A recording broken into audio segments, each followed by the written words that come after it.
welcome to our Saturday episode of the LARP Noobs at E4 Empire. Woohoo! It's been a while, guys. It has been a while. We've done many things there since. So you'll have to maybe forgive us. Like, I think my brain is still in Westeros, and Millie, yours is full of zombies. I'm still in Bastion. It's been a day. and Bung's is full of tech issues. Yeah. Mine is just streams and streams of Linux code that I've been dealing with all day at work. So. We're doing well, dear listener. So please bear with us while we try and regale and recount our Saturday of E4, because what a Saturday it was. Yeah. I've been trying to think about how, like, you do that kind of natural ranking of things in your head. This is certainly one of the best Empire days I've ever had, even though, well, you'll see, but all of the fifis. Oh my god, yeah. But it was phenomenal. So good. Yeah. So kick us off, Millie. We finished a brief recap for the people in the room that were uninitiated. We had Gwydion, who had managed to secure the necessary resources for Kara's shield to get it rebuilt. Yep. Huzzah! We had Talis, all-around chaos gremlin, with PR agented up extraordinaire to the stars. And then we have Agni, the filthy murderer, who's trying to avoid getting caught at all cost while leaving really, really psychotic threats around the Reaper's camp. So I was completely oblivious, to this.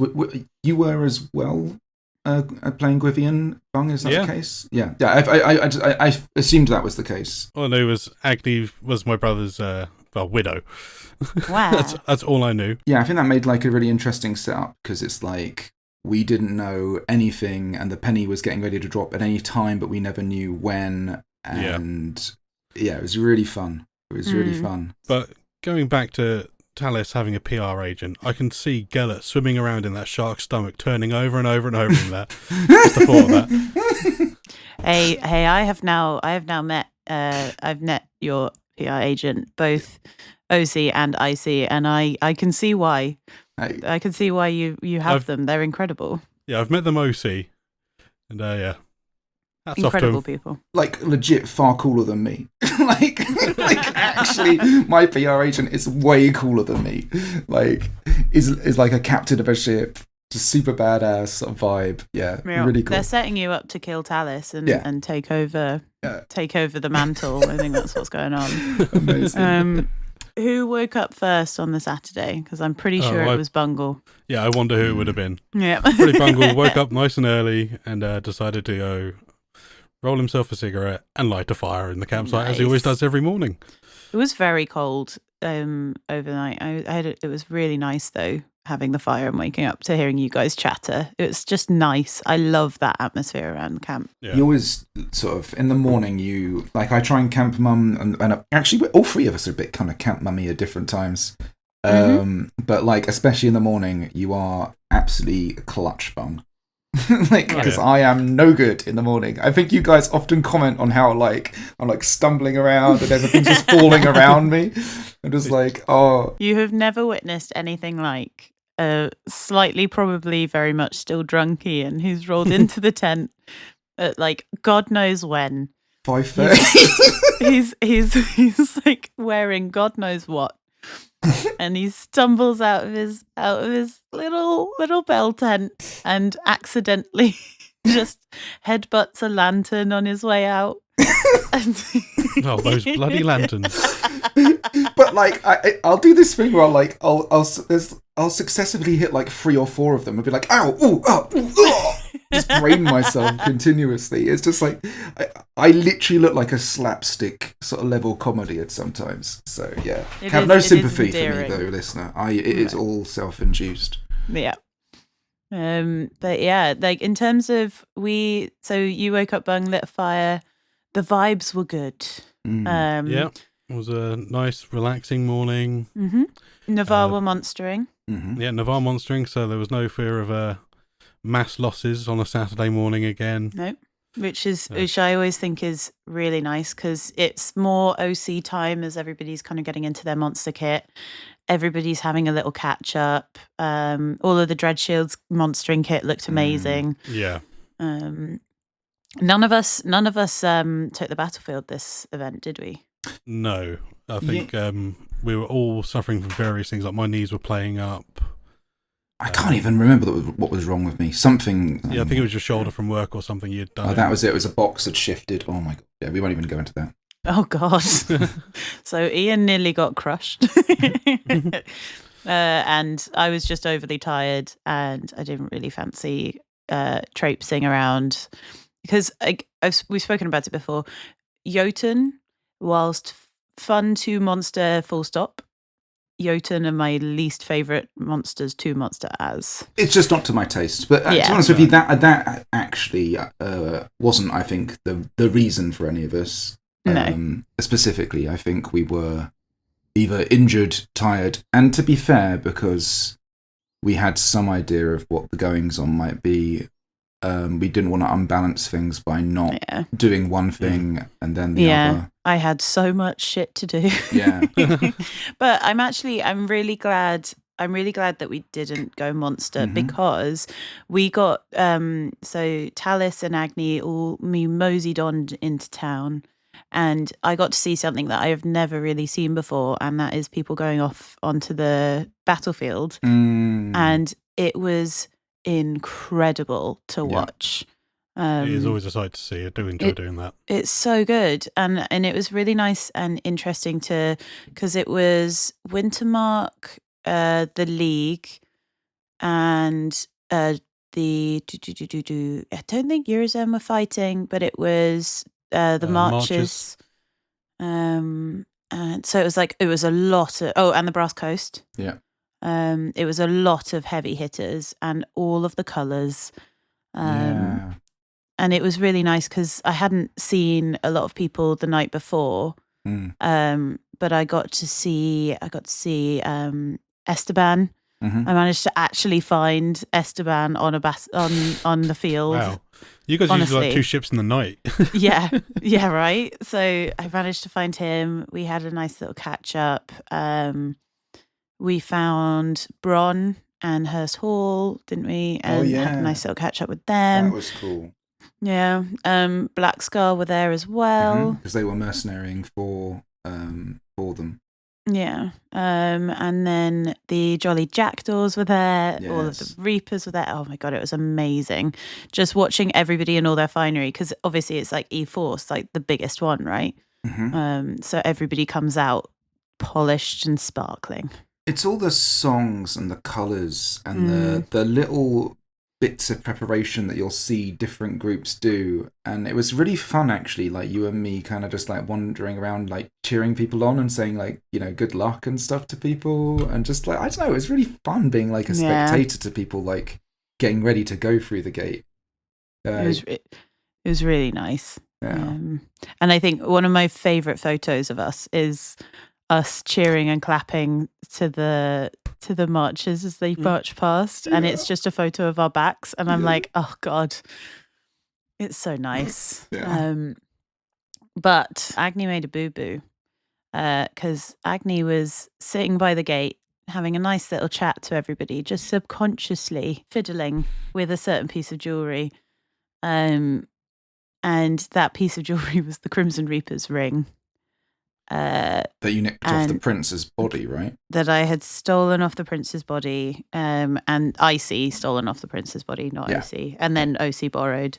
I was just we were just chatting, and we were by the Sentinel Gate, and all of the Reapers just marched past us, and like you start hearing little whispers in your brain, don't you? Like the whole thing of, was that what I thought it was? And like little bits and bobs like that. And I was like, oh no. Dun, dun, dun. It was really fun because like I was completely oblivious to all of this. So it was really fun to be like in a position where obviously, you know, I'm literally just there cheering people on. And you've got like this kind of thing going on the side. And then you kind of get this kind of read, like you kind of like, there's like something's not quite right, and then you brush it off, and then it's like it was really fun, like little bits of subtle RP that kind of really only exist when the characters have kind of known each other for a while. Yeah, and I think as well, because what we were talking about at the gate was like, or just as we were marching around Anvil in the morning, was like our history and how we were friends and how much we meant to each other, and as the time went on and Agni, like, realization starts to sink in, Agni starts getting more and more anxious and more like the walls are closing in and everything's starting to go wrong. For my part, actually, like, I wanted the moments between us to be impactful, but at your tempo. Yeah. Because I think like that has a lot more kind of power to it than me just suddenly deciding that I know, right? Yeah. It felt more organic to kind of leave it to you. Yeah. And that actually made it way more powerful for me, because then that sort of moment of realization and all of those kind of things and like the impact of it can be actually like put on me, you know?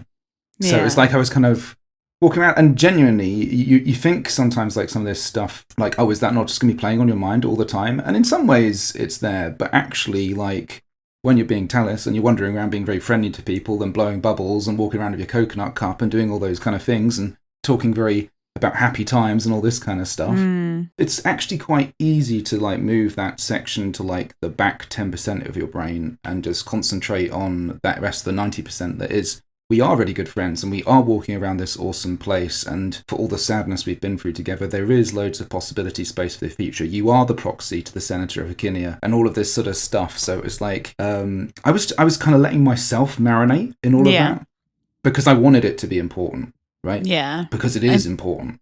Yeah. I think subconsciously, like, I knew this was the last sort of big convo that Talis and Agni were going to have, and it was like, oh God, gotta make it good. Yeah. But while all of this was going on, Bung, what were you up to?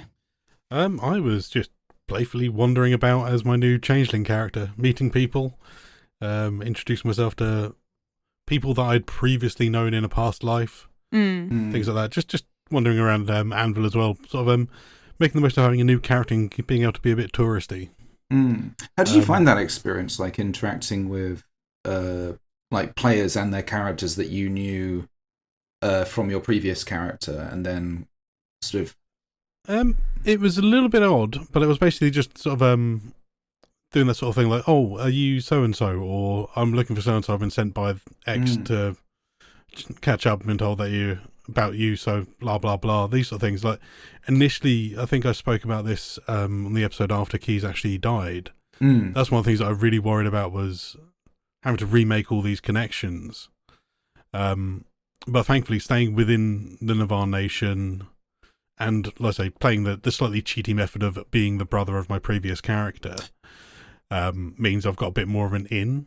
I mean, with my next character, he's going to be a complete newbie, so it's going to be a little bit different that way.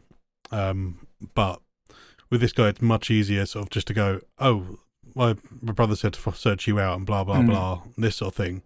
So that was quite interesting, but it was also like just nice to just wander around Anvil as a sort of a rude, sort of unknown almost. I mean, with the gigantic antlers, I stick out like a sore fucking thumb, so anyone could find me.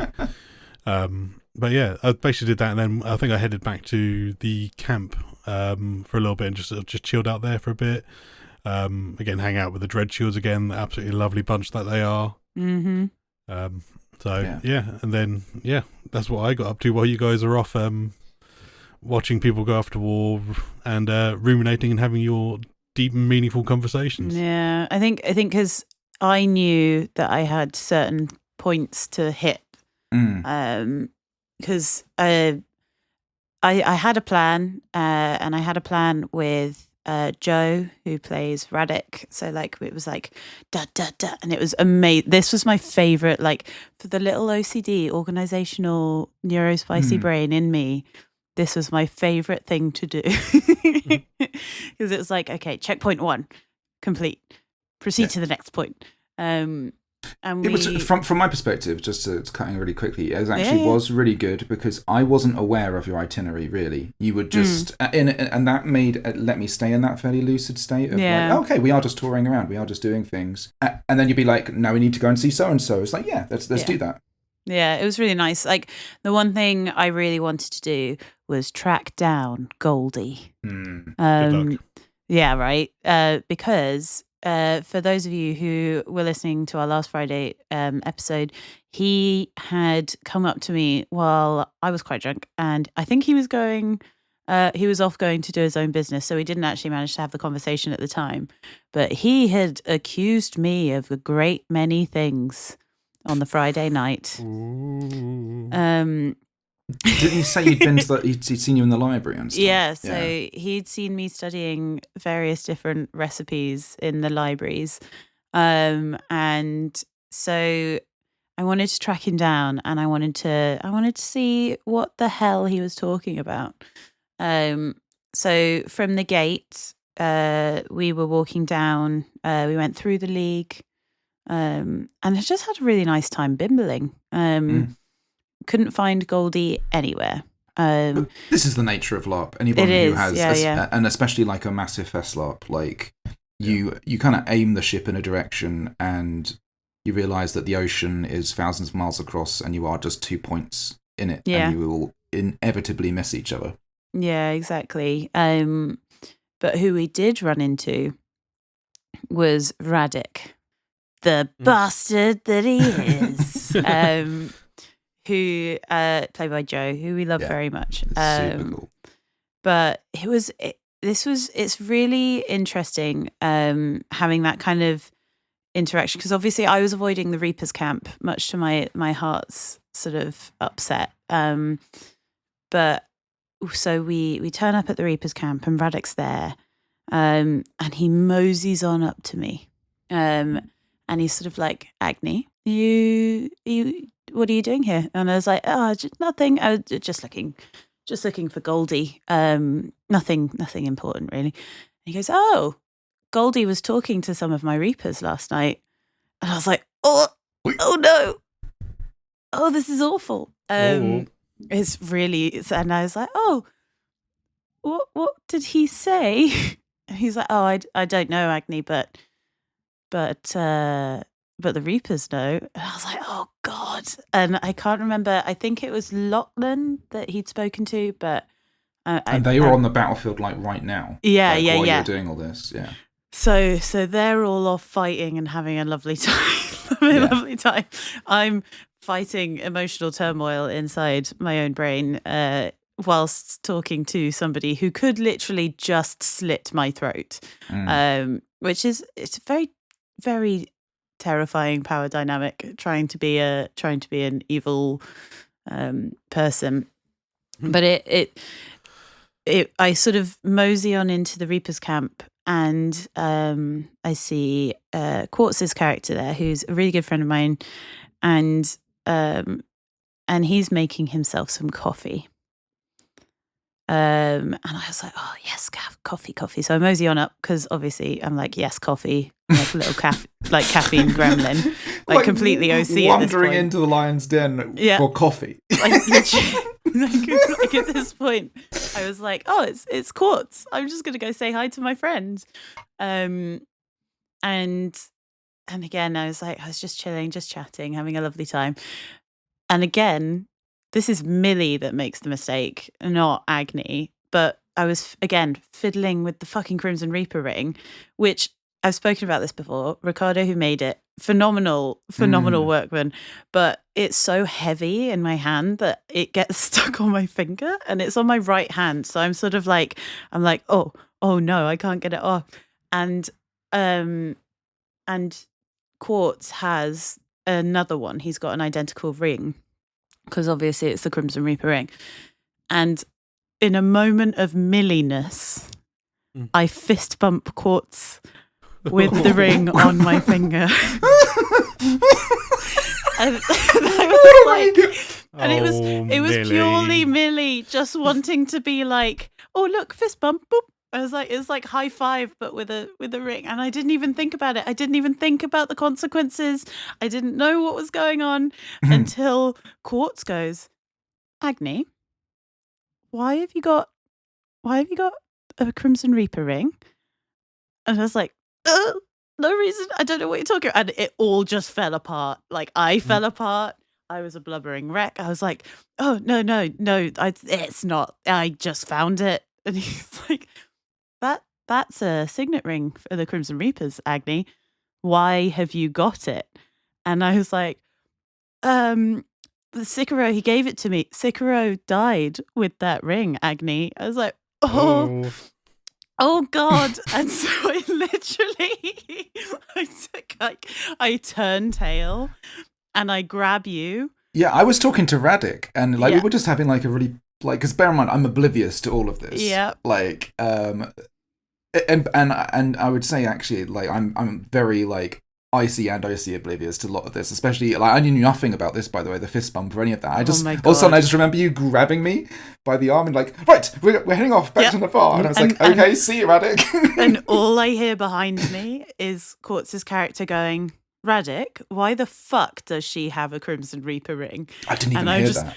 Oh God, it was awful. So we're just running. And I was like, Talis, I think it's time to pay respects to Gellet and to Keys in the corpse glade.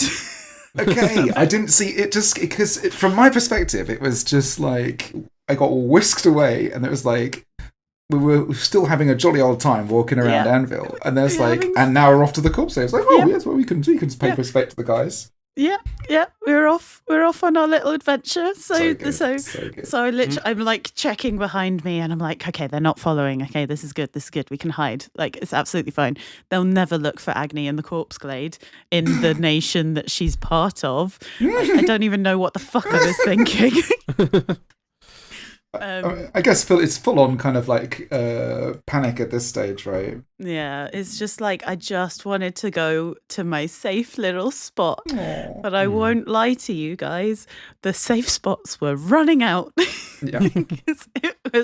it was bad.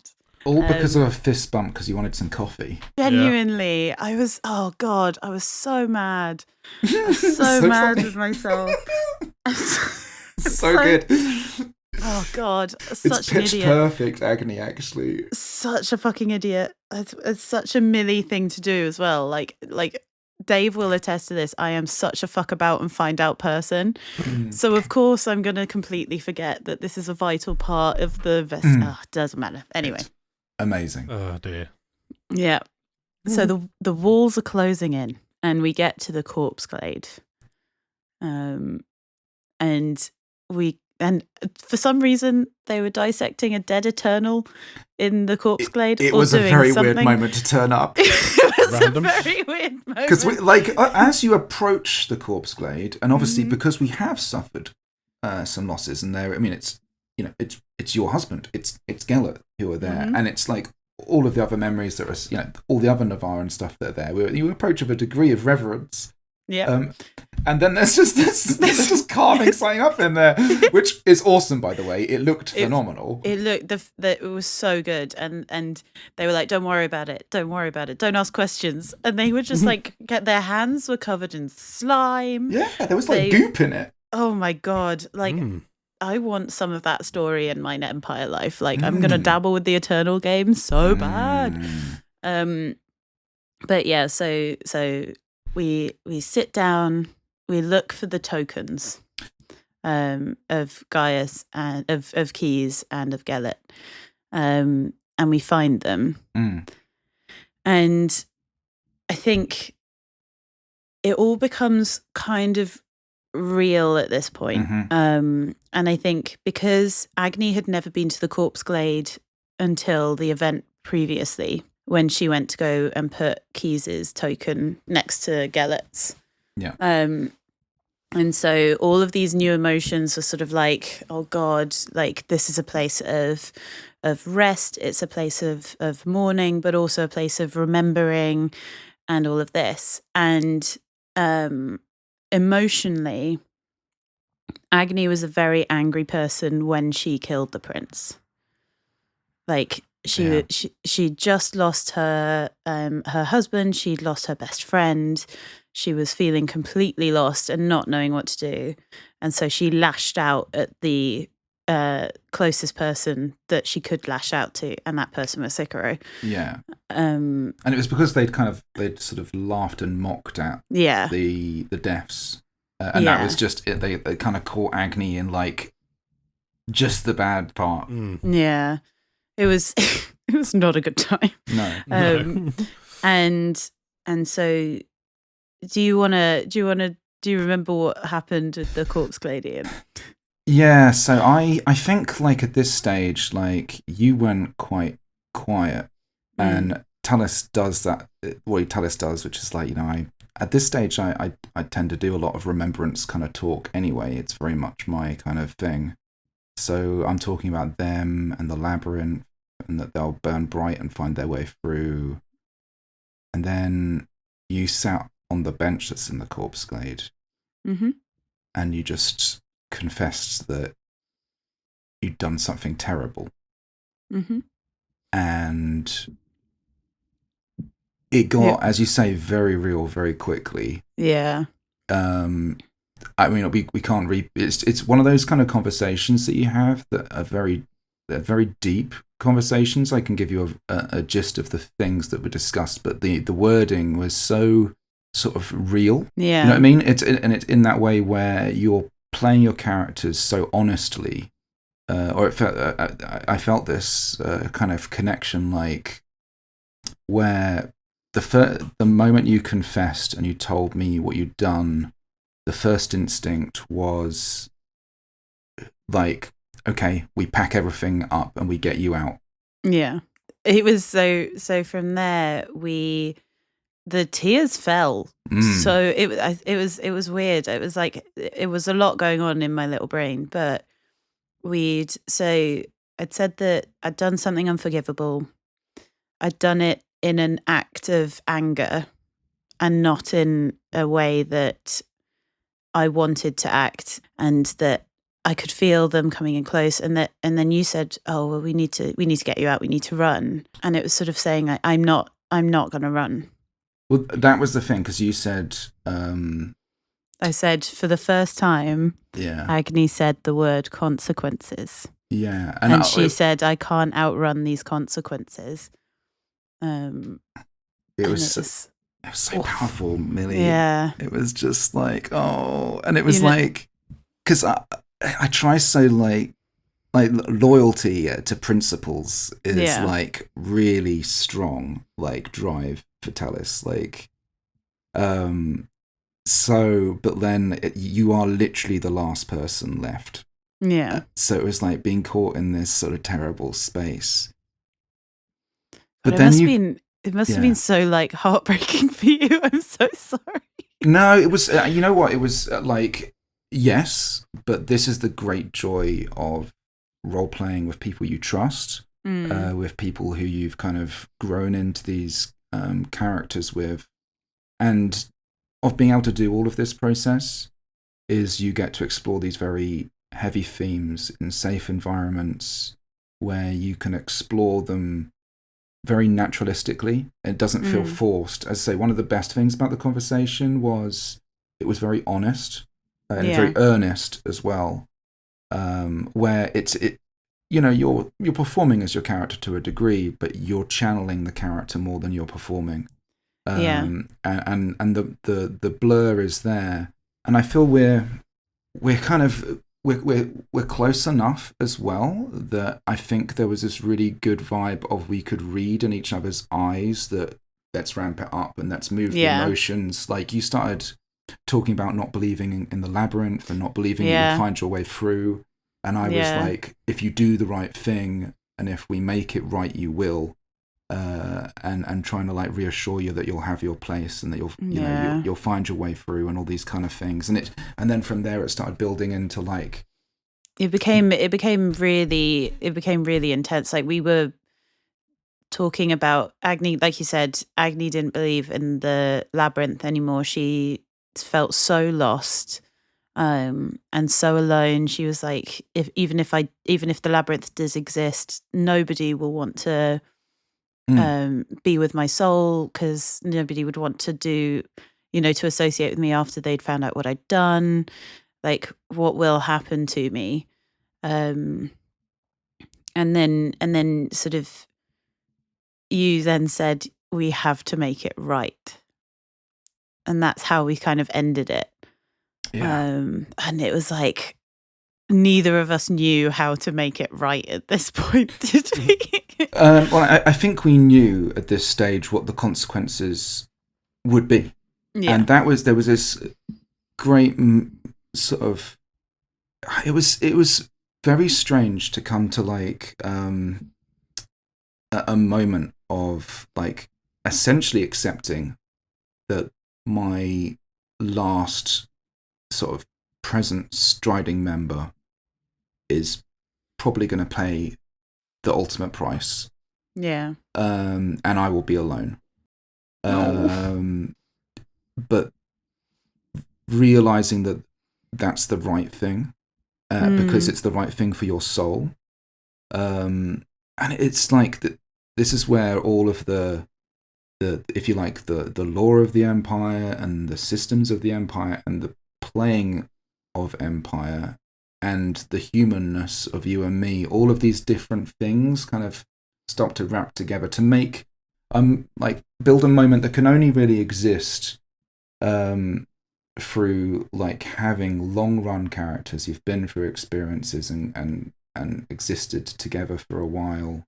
It was really powerful. So I headed back to camp and just kind of was making my peace there. You wanted to sort out some last things, because I think that's where we kind of really parted, was like you had final affairs to clear up. Yeah, so we got back to the camp and you were there, Bung, with that who's the freeborn person that she wanted us to find a certain Navari and deliver a message. Oh, V. Yeah, V. Yeah. I can never remember her actual IC name, so it's an ongoing thing where basically we just both refer to each other as darling.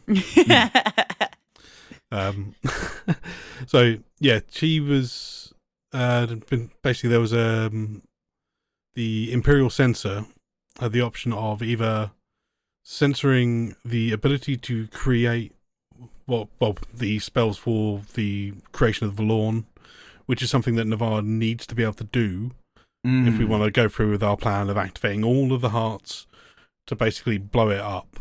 Yeah.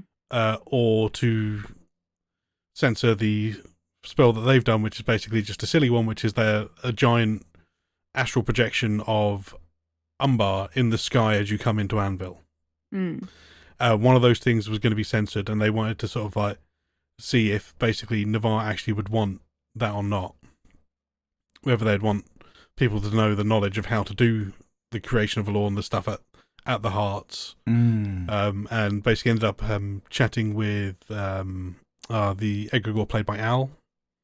Yes, this is it. Yeah, because we at this point split off and went to find egregores and find Vates.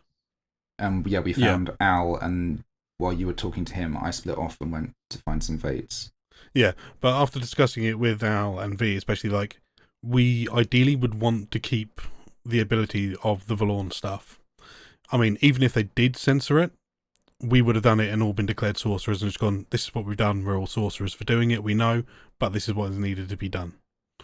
Because we know actions have consequences, as Agni has now learned. No comment. But yeah, so it ended up being a case of like, yeah, we'd rather they censor the Umbar thing rather than the Valorn thing. Yeah. Sorry, we can't back you on this. I think I just ran around and told a bunch of like the main places I knew there were lots of Vates, and then circled back round. It's not a realm like magic stuff. No. Talis doesn't know anything about magic stuff, and all of a sudden this like fairly hot topic information was in his hand. Just like, please, someone who knows more help. I was, please help. I'm the same boat. It's like the magic game is something I have not touched on in the slightest. Maybe at some point in the future I might, but currently, no, thank you.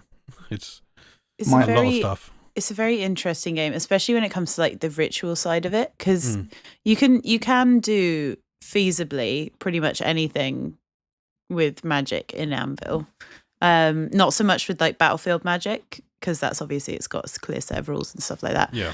But talking to like Cadogan about their plans and Red Bramble about their plans with ritual magic and stuff, like it is fascinating, but it is very overwhelming if you're not careful. Yeah. It's too much for my brain to take at the moment.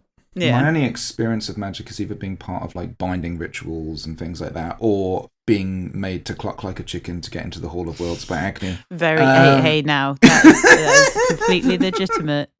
Completely legitimate magic. You're on the wrong there. leg, Talis. Yeah. Right, sorry. You haven't clucked hard enough, Talis. Do better. Yeah. So yeah, that's what. That's what I'd got up to. Well, then obviously you had written. Well, I think you had done some. So yeah, because I obviously the walls were closing in, and Agni had a favor, and that favor was from my very good friend Arianrod of House Goldfane, and it was literally, this was one of my favorite things. It sparked one of my favorite friendships actually. I had got very drunk in my second ever event at Anvil. It was her first ever event, and Arianrod had brought a dice game into Anvil as their sort of way of making money, and completely drunkenly I won that dice game. And I played it up. I was like, I knew exactly what it was. I had no idea, dear listener. But for a prize, because I didn't have any money, a prize for winning that game was a favour. And I kind of, poor Arianrod, I dragged her along for years, being like, oh, I might ask a favour later, I might not. While you guys were running off, I wrote 2 letters. One was for Ari, the other was for Talis.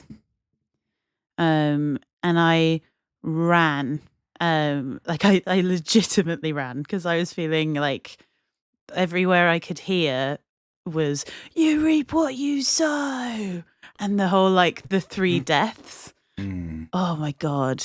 Well, Yes, this was right after the battle. Yeah, so we were at the Ashbourne camp. We could hear it in the background. Then I can't remember who exactly is. Forgive me.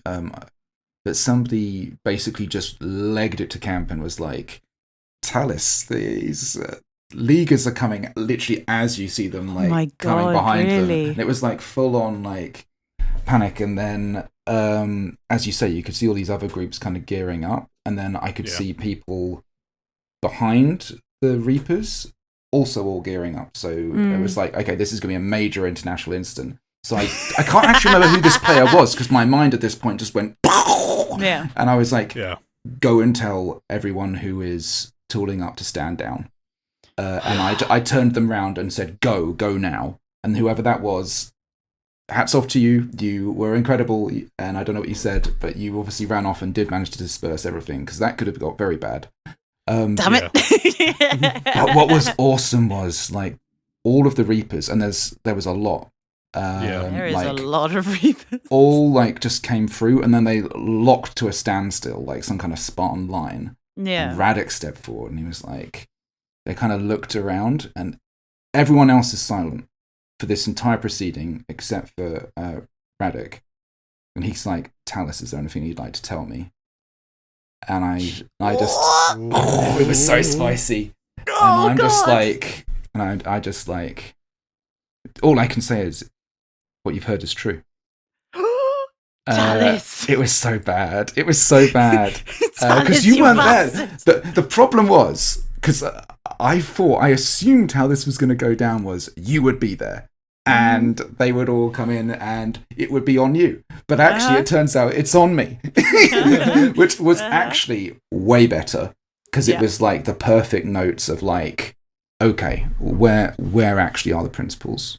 And the principles are to the truth and to your soul. And this got super spicy. So then I told them all, and he just turned around and nodded at them, I think. And then they all just turned away from me. Oh God! And then it was so good. And I was like, I don't know what to do in this situation. Oh well, it was too fucking late, mate. You'd already done it. And so I end up like, okay, the most important thing here it actually moves beyond the Ashbourne, and it has to be the loyalty between the nations and repairing bonds. So I basically walk up and down the line and hopefully do a good job doing a speech about how this will essentially be the end of it, and that our nations, need to work together, that the empire is in trying times, all this kind of stuff. Yeah. And that, loyalty to each other is important, all this kind of stuff. I can't even remember what I said. That must have been amazing, though. It was a lot to do. It was really fun to do, but the great part about it is, bear in mind, I'm fairly used to Talis doing a little bit of public speaking. For example, at Gellert's funeral, I'm used to coming out with like a certain brand of like fire and brimstone-y kind of stuff. Also at like something like the fashion show, I'm fairly used to doing some silly stuff. But normally these things elicit some kind of response, whether it's clapping or ascension or laughter or whatever. The awesome thing about this was they'd obviously all been given instructions to give absolutely no response to anything that was said. And they just stared at me. Stoically. Oh, and it was so intimidating because I was like, I finished my spiel and I felt like, I think I did a good job. I think I did a good job. As good as can be done what you in the really wanted situation. was all of the Reapers to go, all right then, and just fuck off. But like, it was so good just to have them all look at me and then just kind of like, just follow me with their eyes as I was walking around. Well, that's what it felt like. That must have been amazing. Oh, mate, I'm so glad that you got that moment. It was really good. It was really fun. And then you came back, basically. Yeah. Well, when I left camp, as I said earlier, all I could hear was the "reap what you sow," the death, because this was when, this was literally as the battlefield was emptying. So they had just finished the battle. And I ran down to Dawn. I run to House Goldvein and I make eye contact with Ari and I go, Ari, I'm asking for my favor. And it was this weird moment because obviously I've been teasing them with it since I got it. And I was like, I'm never going to ask this favor. You're going to be in my debt forever. And then this whole thing of relieving the burden and then giving Ari some good, like being like, this is it. This is momentous. And I say, after dark, I need you to deliver this letter to Talis. And I don't want any questions asked. Read your letter when you think the time is right and then deliver the letter. And then comes loads of questions like, Agni, you in trouble? Agni, what's this? And I just run. I run back to camp because in my head, I'm now running to be like, I'm going. This is it.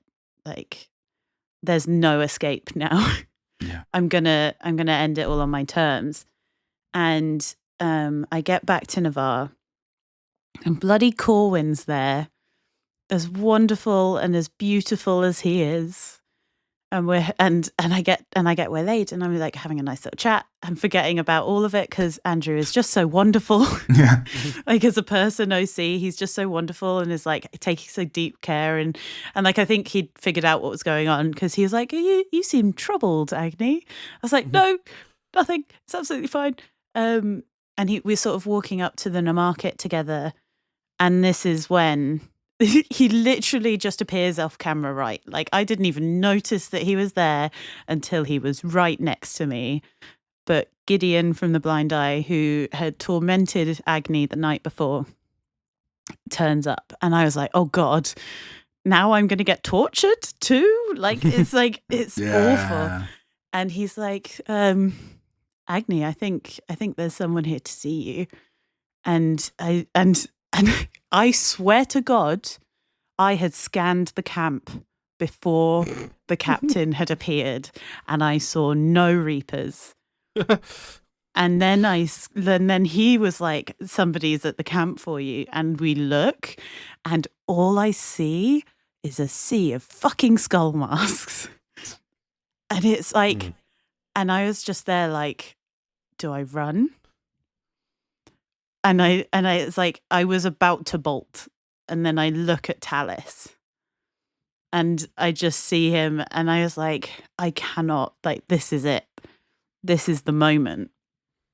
And so the captain bravely, courageously walks me into camp.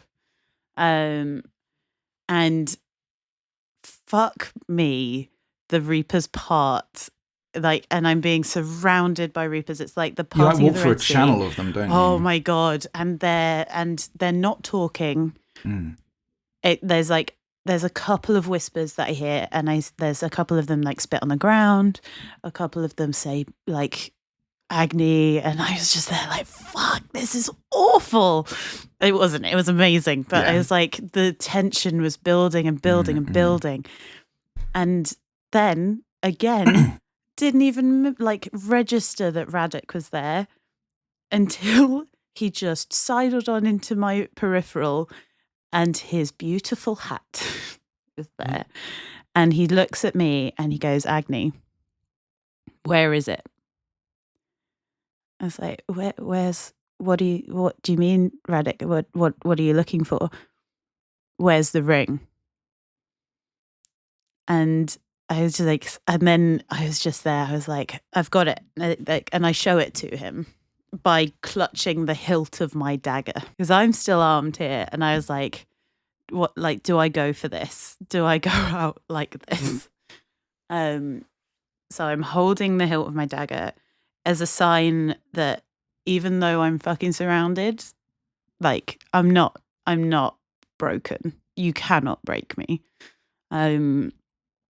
And he goes, what did you do, Agni? And it was like, I offered him a drink. And it was like, oh, mate, I felt so fucking powerful. And it's that sort of moment where it's like, I don't even know if that was the question that Radek wanted answering, but I answered it. And it was like the ripples of, and there's like, this is all probably in my head. This is probably very boring for some people, but for me, oh my God, I was eating it up. I was eating the drama. And he says, give me the ring. So I take the ring and I give it to Radek. And he goes, you know what has to happen now? And he just goes, get on your knees. And I was like, oh no, because you had Quartz there who was holding a dagger, and they had their playwright whose OC name, I'm so sorry, I've forgotten it, but he is incredible. Like I watched some of his plays before, they're so good. And as I'm going down on my knees, all I see around me is a sea of crimson and black and skull masks. And it's kind of like, it's that moment where even the sunlight is gone. And all you see is Reapers. I was convinced at this point that they were actually, because I didn't, from like, I had no idea, and I thought they were going to execute you right here. I thought that they were going to execute me right then and there. And I was like, I was so like, emotionally tied up in it. I was just like, I don't know what to do. Like, if they kill her here, like under the Ashbourne sort of awning, basically, it's like, this was the diplomatic incident that you were trying to avoid. But then they start telling a story. And the story is of Sikoro and the changeling that decided to take actions into her own hands and decided to poison him. And then sort of the story continues, and it's like, little did she know that she would reap what she sowed. And I was like, oh God, they got me with the words. And then they cut the freezing brand into my cheek. And what happened next, like OCIC for me, was it was a really strange moment where I was kind of like, I felt completely safe. Like hands down. This was we had Joe and I had an OC check-in. We knew roughly what was going to happen. We had, like I said before, we had checkpoints that we knew we had to meet, but the RP in between was free. So like we both felt very safe in that moment, and all of the Reapers around me felt very safe. I had said to Joe, if you want to do this, this is the person that I would feel comfortable with doing it. So it was great. So when they started branding me, I just wailed. When you got branded, because obviously I see Talis knows about that. Like, I had to look away, and I it was so good. It was like all I could hear was like you kind of screaming, and then saying the words, and I was like shaking. It was really fun to sort of like obviously traumatic, like for Talis, traumatic, but for Ian, he's like, oh my God, the drama is so peak right now. The drama is like so absolutely incredible. Yeah, because the words that were in my brand were, I killed the Prince of the Crimson Reapers. and like at that point I was in full on villain mode. Oh yeah. Because they had come into my home. They had threatened the safety of my family. And then, then this whole thing is like Agni was calm, and then Agni gets branded and the anger comes back. And it's like this whole thing of like she gets put in that place again where she's backed into a corner and she feels like that she's got no escape, so she lashes out. And they're basically just repeating over and over again, Agni, what's that brand? Agni, what's that brand? And I'm screaming the words and I'm going, I killed the Prince of the Crimson Reapers, like over and over again. Like and as we're being marched down to the magistrate. Well, no. So this is before. Oh yeah. This is while you're still. This is when I'm still on the floor. Yeah. And I lock eyes with Radek, and I go, and he fucking deserved it. And it was like this, and then I was like, I heard it, and I didn't even realize that I'd said it until I heard the whole ripple of the Reapers behind me again. And Radek just something else to see. That oh my God, yeah, that was awesome. Fuck. So I was secretly proud of myself because I never do like shit like that, but it was amazing. It was so good. And Radek then just goes, well, then you're about to deserve this. And he goes and he goes, get up. We're going on a walk. And this is when we march down to the militia officers. And I think that like, this is like, obviously it's all, it's not my game, it's Joe's game, but it's like this whole thing of like, they had me. They could have done what you did, like what you thought they were going to do, and they could have just executed me there. But they were like, no, we're going to the militia. Yeah. Like, we're doing this right. And I was like, oh, you fucks. Yeah. Like, I ain't going down like this. It was so much more powerful, actually, because it prolonged the moment. It was amazing, actually. And, like, it was... like we were kind of walking down, and then they were continuously asking that, what's that on your face? Yeah. Which was obviously must have been exhausting for you because there's a lot to actually go through all the RP of doing that. It was actually, so this is the whole thing. Like, you remember what I've said before in previous episodes where in high intensity moments like that, my brain disconnects a little bit. And some therapists might say that that's a trauma response, but I will not say that. But it was interesting because it was actually really freeing to be able to scream like that. And I had you on my right hand, and I had Neve, bless her, who had gone through enough,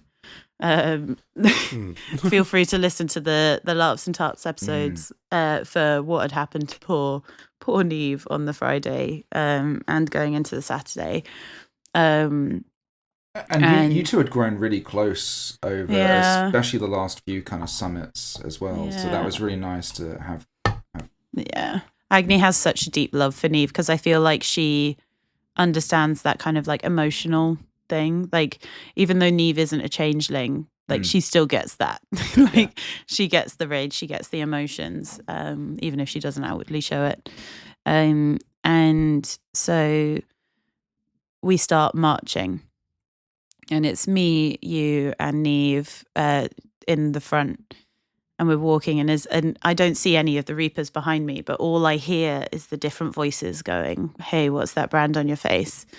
And this next bit is probably a little bit harsh, but they then shouted to other people who weren't part of the group, "Ask her what's on her face." And to anybody who didn't ask the question correctly, I shouted insults at them.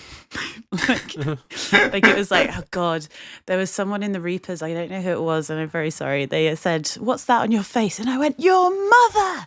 And I was like, oh God, like I shouldn't have said that. I think everyone was up for it, actually. It was a high intensity RP moment, and like, bear in mind they'd all like committed pretty hard to this as well. Yeah.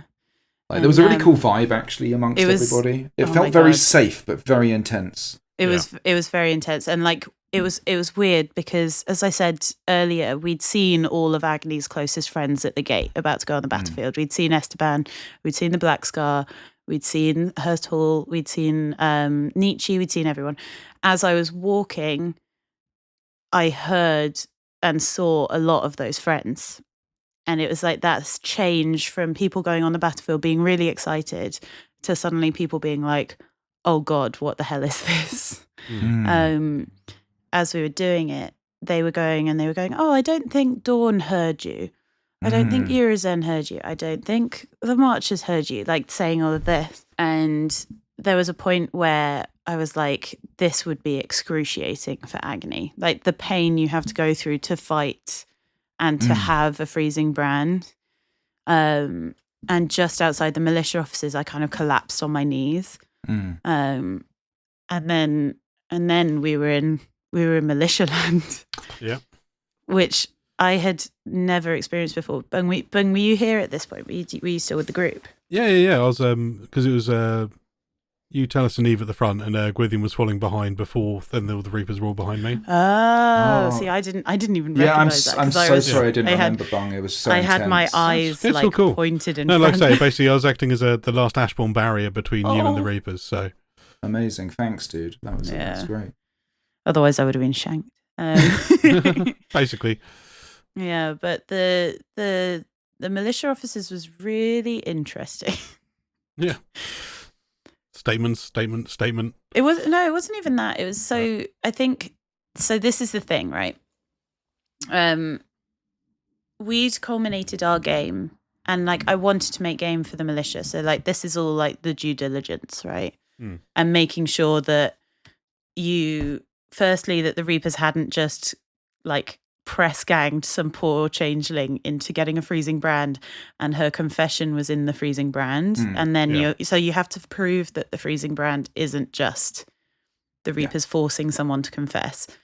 And then so I get sat down in front of the militia officers, and there's just the wall of all of the Reapers as well, and there's a wall of Reapers at the back, and then I've got a load of Navari people that have come. I get more people than I even thought would come down. Had come down, and it was like it was really touching, actually. And so I start getting questioned by the militia, and I'm basically like, I'm not even trying to hide it anymore. Like, this is it. This is be done. I confess it all. I go, I say what I did. I say that I show no remorse, like none at all, because he still fucking deserved it. Yeah.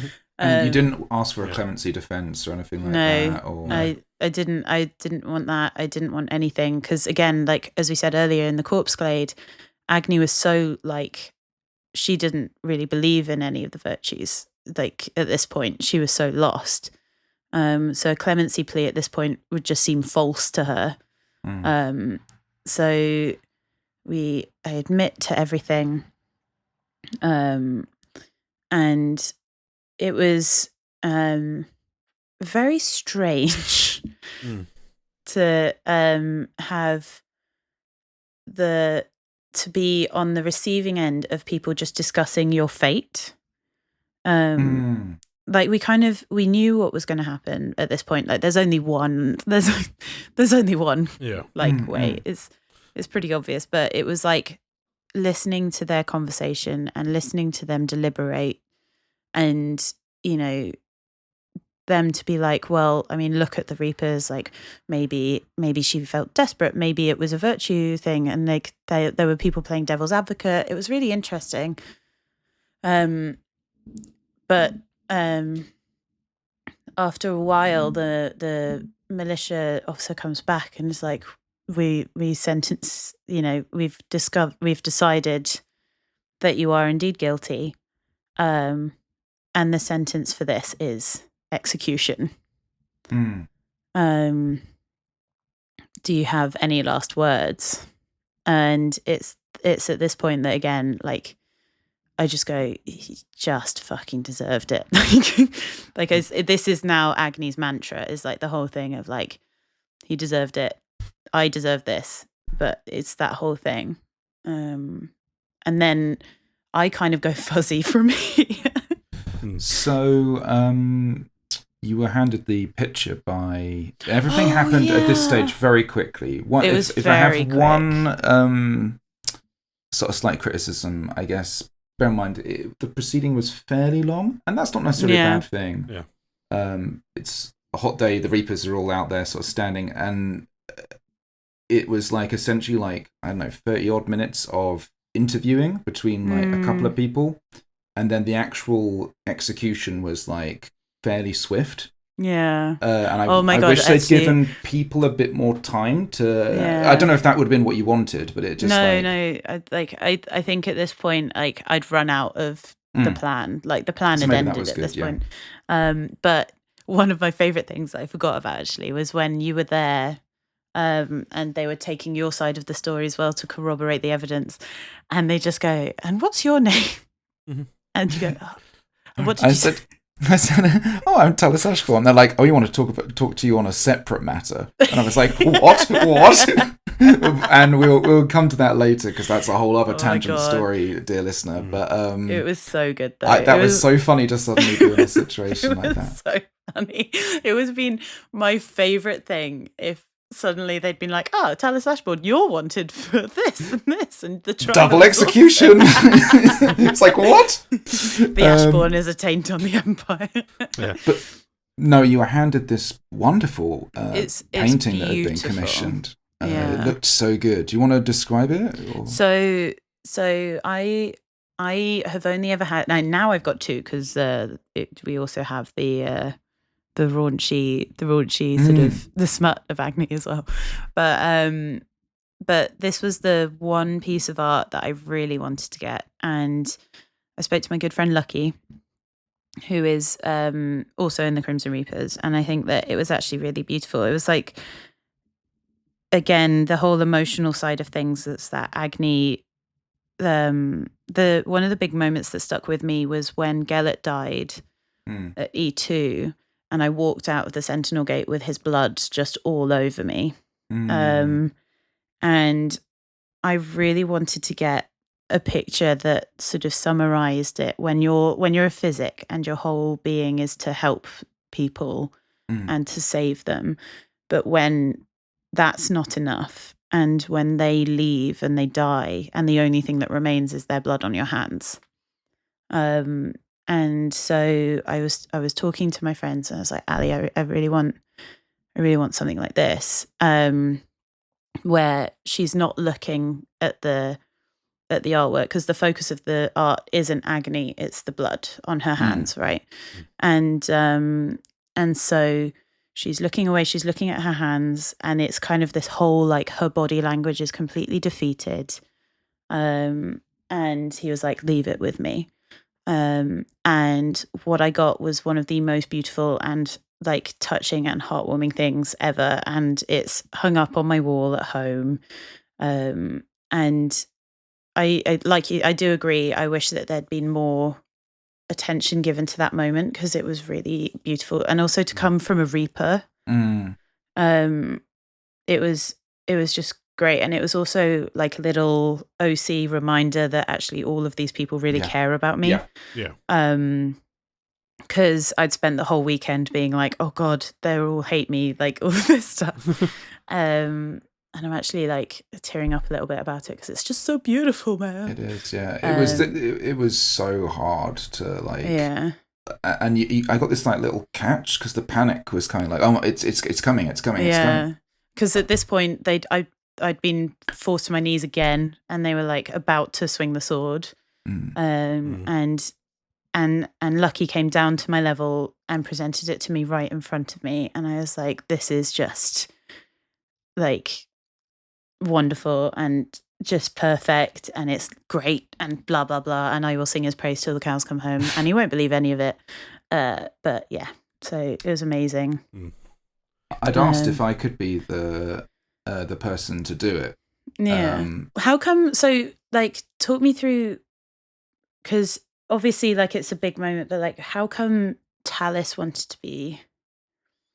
Because we'd spoken about it a little bit before, and I thought it would be nice for us to share, like, your last moments. Yeah, I mean, obviously, I didn't want to intrude on your game it would anything like that. It was like, I thought it would be nice to die for it to happen. Like, it's kind of like the Of Mice and Men moment, right?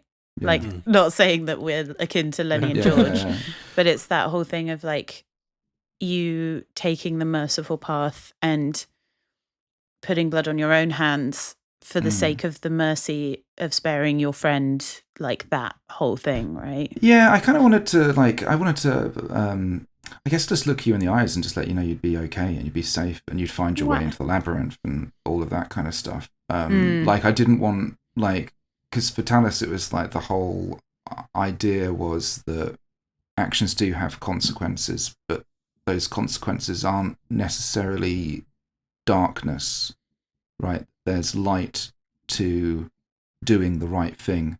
Like, that is the redemptive light in dark times, is to make amends. And to, like, even a final action of goodness is goodness. And it's like, I didn't want, like, for Talis, didn't want her to pass, like, and not know that she was loved, and not know that she was, like, supported in that way, and that, like to just for her to know that Talis believed, right? He believed in her, and he believed she would burn bright. So it was like, anyway, I was kind of cut into the story really, but like, it was it was like, to realize that wasn't going to be a possibility. I was like, that was like really hard emotionally. Yeah, it was a interesting thing, because we'd been told by 2 militia people that it would have been okay, and then it was kind of like the last minute. It was like, oh no, it's a militia officer that's going to do it. Because Bung, how did it look from your perspective? Well, I mean, I had a weird sort of blip, because obviously, previous life, Agni was my character's wife. So seeing her about to be executed, I actually having to turn away from it. I couldn't watch it. So yeah, it was a bit of a weird one. Because I was standing next to Neve and Bear. When this all went down. So I think I was like, I can't watch this, and just had to turn away during the execution. Because again, I think there was a weird sort of a little bit of icy bleed from the previous character came in. So it was just like, otherwise the emotion would have gone a bit too far for my current character, who I only knew you as my brother's widow. But yeah, I've been there for the entire sort of not festivities isn't the right word. The process. The process. Of it, yeah. But yeah, it was quite the moment. Yeah. And like I say, the emotions were running high amongst everyone there. There was talk of, because obviously I'm playing a guide again, of you and Neve possibly getting married, but just before the execution. But unfortunately, we weren't able to sort of get that pulled off. Yeah. Also, with Navari bonding, it's a weird thing that when one of them dies, you technically have to destroy the thing that bonds you. Otherwise, your soul is trapped, constantly trying to find that person. Yeah. It was. I've never been executed before.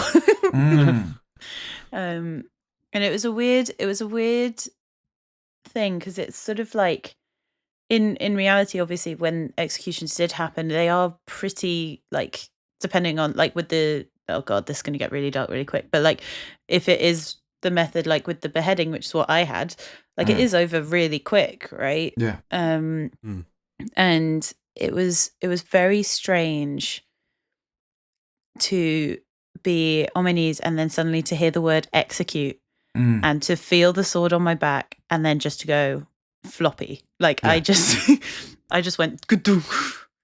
It was like the you kind of like, because on the whole walk up there, it's kind of like there's just a lot of noise going on in your brain, and there's that part of you that I think sometimes wants to be like, what am I going to do, and all this kind of stuff, and it wants to sort of pre-plan, and you're kind of like, no, don't do that, like, let it come naturally. And then it was like, when it came to it, I just made this kind of very, like, quite kind of like a wounded animal does, like a little like kind of sound that was, and it just kind of fell next to you, and it was just, it was like, again, like, because we're such good friends, but because also you had done an amazing job, Millie, of like making it really, for as intense a situation as it was, like I say, like a very safe and comfortable situation. I could embody the emotions of where it was to be tense, but I always had that ability to kind of be like, Millie's okay, you know, and all that kind of stuff. It made it into like a space that was just literally like Agni's body and Tallis. It was great, and it's so kind of painful, but so like there's, I guess, a catharsis. I don't know if that's the right word, but like, to like having the moment come, as you say, it's so quick with that method of execution, right? It's not like you have an opportunity to give like a last gasping word or anything. It's just like, you're done. Douche. Yeah. And then the Reapers kind of disperse. It goes quite kind of swingy at that point. So it went really quiet, and obviously my eyes were all closed at this point, and I didn't know what was going to happen to my body. I was just there like, you can take me where you want. And it was decided, we're going to take Agni to her home. We're going to take her back to camp. Yeah, I think I did whisper and say where you wanted to go, and that you very quickly just said back to camp, and then then I announced which Navari will help me. That's what happened. Yeah, and I said which Navari will help me take her back to camp. Yeah, and I think it was Neve again. Was it? Yeah, I think it was Neve. And as we're leaving, oh god, it's so fucking powerful. It's the Reapers start going, you reap what you sow, and it's like so fucking loud, and then it's like they say their words, and it's the last thing that like I really register as Agni. Like, I know that she's like long dead at this point, but this, like, it was the last thing. And we go back to camp, and then I had a lovely little nap while what next happened. So Tallis he's lost a lot at this stage. Like, his whole thing has been like loss on loss on loss on loss. And he kind of tends to deal with it fairly well. This one, I think, was the one where he like properly had a breakdown about it. And it was when we got back to camp, and people were asking me if I was okay. And it was just the nature of how it had all happened. And especially the the loyalty question had come up, being that I kind of sold you out. Like I remember somebody who had been like separate from the situation asked like they kind of heard about it secondhand, and they asked me like, how could you sell her out like that? Oh, no. And I had like, and man, I was like, that must have been like, oof. Yeah, it was. And by the way, I can't actually remember who it was now, but it was like I kind of let them know that was okay. I'm riding the emotions, right? Like I'm fortunate enough that I'm able to kind of dip in and out, but like it was raw. It would really play on you though, like the whole thing of like, did I do the right thing? Like I stopped the nations fighting, but I also had to give up my friend and like this whole thing. I had a little cry in the Ashbourne camp and the Dread Shields, and I think you Bung, you guys all kind of just like helped me sort of straighten up at that moment. And then I was like, you know how that, and this is the great thing about it, was like we're able to inhabit those kind of very honest spaces of what grieving can kind of be like. But again, it's important to say with all of this, we're kind of in a healthy enough environment where like at any moment I can kind of turn it off. So like I'm processing all that sort of stuff, and you know that sort of thing when you are in like suffering and loss, sometimes the people you don't want to be around are the people who you're closest to. Because it's all so intense, and it's so pressing. And I'm like, you've all helped me kind of stabilize myself, but I need to go somewhere else to do the processing that you can't help me with. Like, I don't want your help with the next bit that I have to do.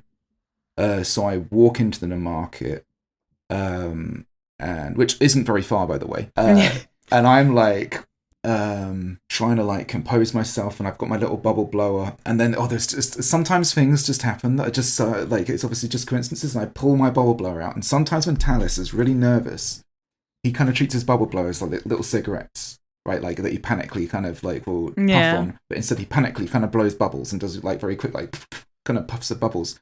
But the little hook for the ring for the bubble was like snapped, so it wouldn't make any bubbles.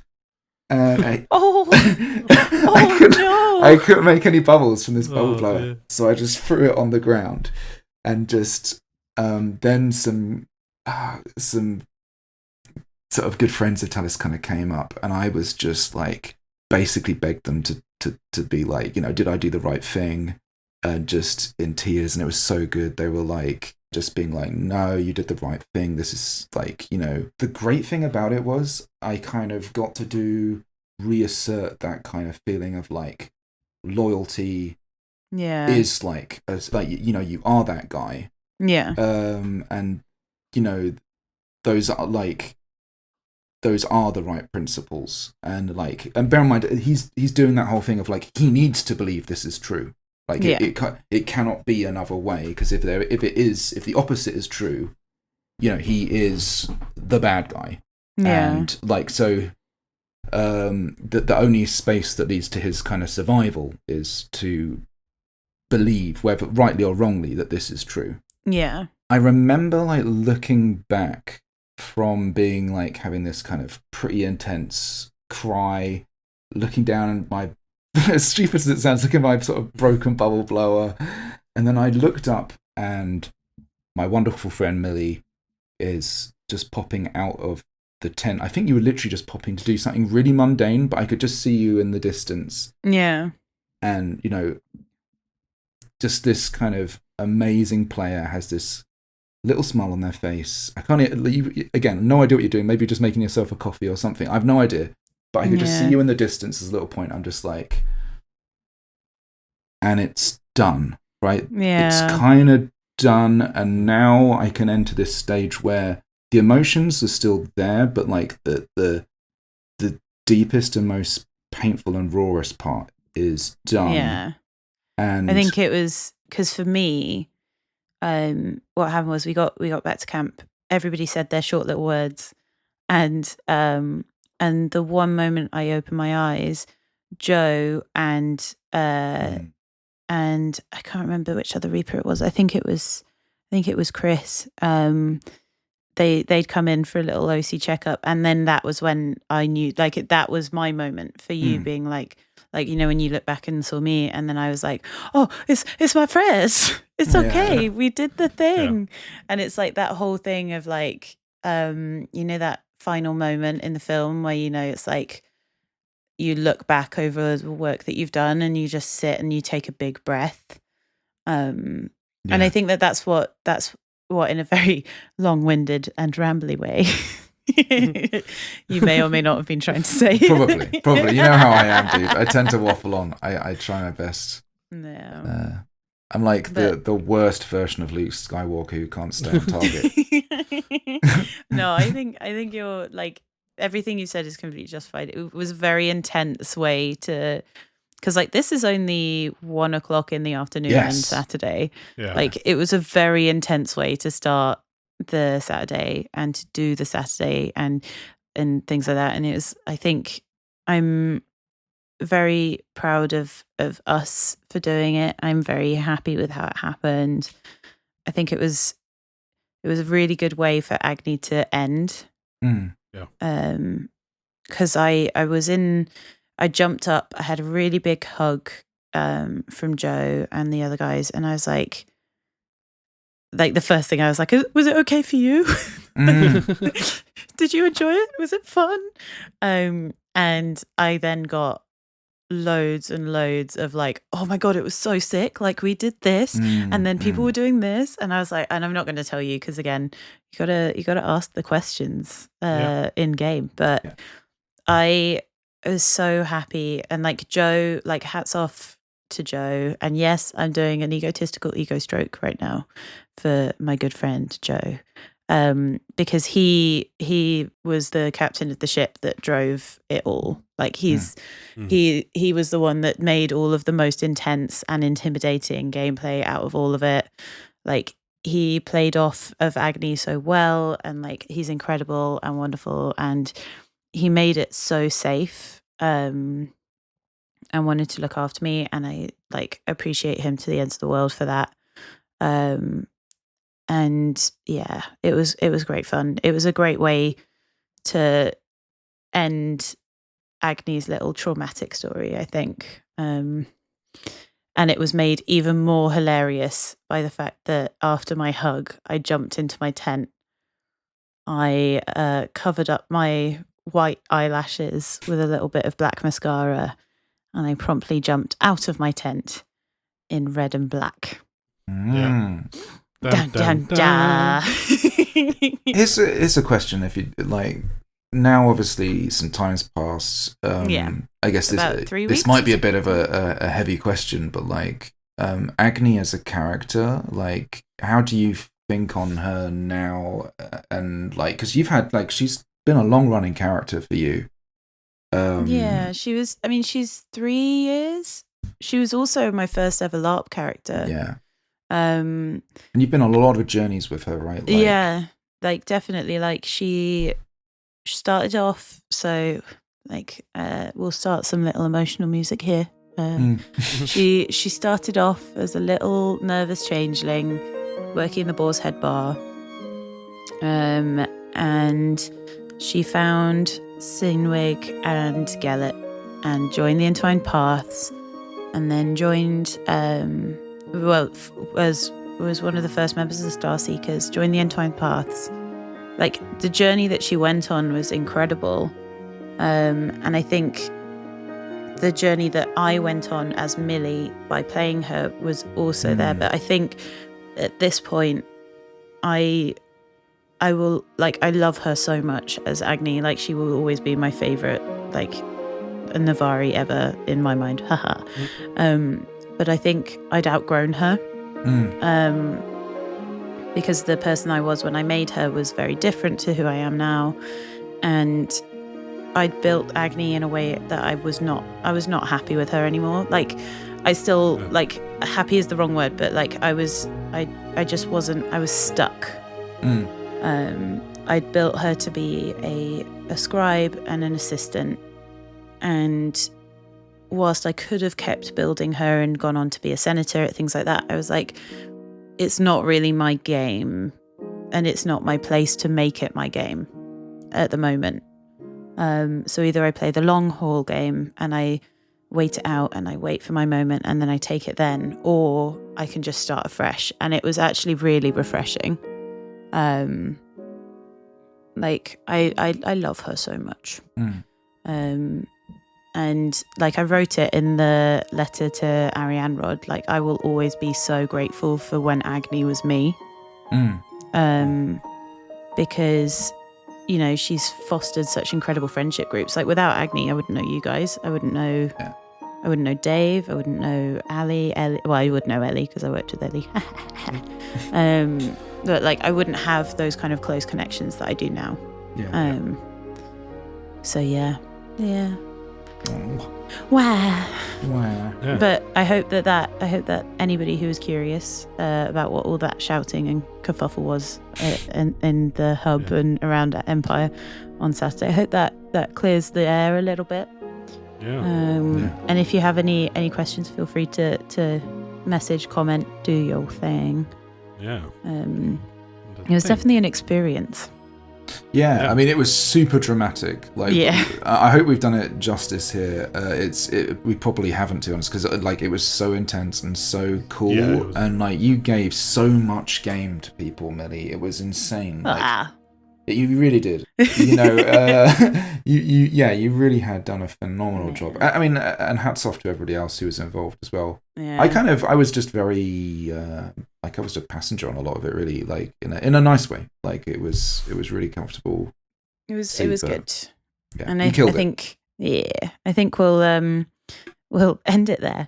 In the revelation that I then became a Crimson Reaper for the day. I think it's a good spot to end it for part 2 of Saturday with what this new Crimson Reaper appearing out of my tent got up to. Hey, now fuck off! Like, absolutely get to fuck. I did. I thought it was a nice little emotional thing to be like with the Reapers and be like, hey, so we've just brutally murdered you. Want to come play with us for the rest of the day? And amazing. So it was really nice. And like, thank you so much to all the Reapers. Thank you to Joe for letting it happen. But specifically, thank you so much to our Patreons. Ooh. Oh, what a segue that was. It's almost like we're professional fucking podcasters.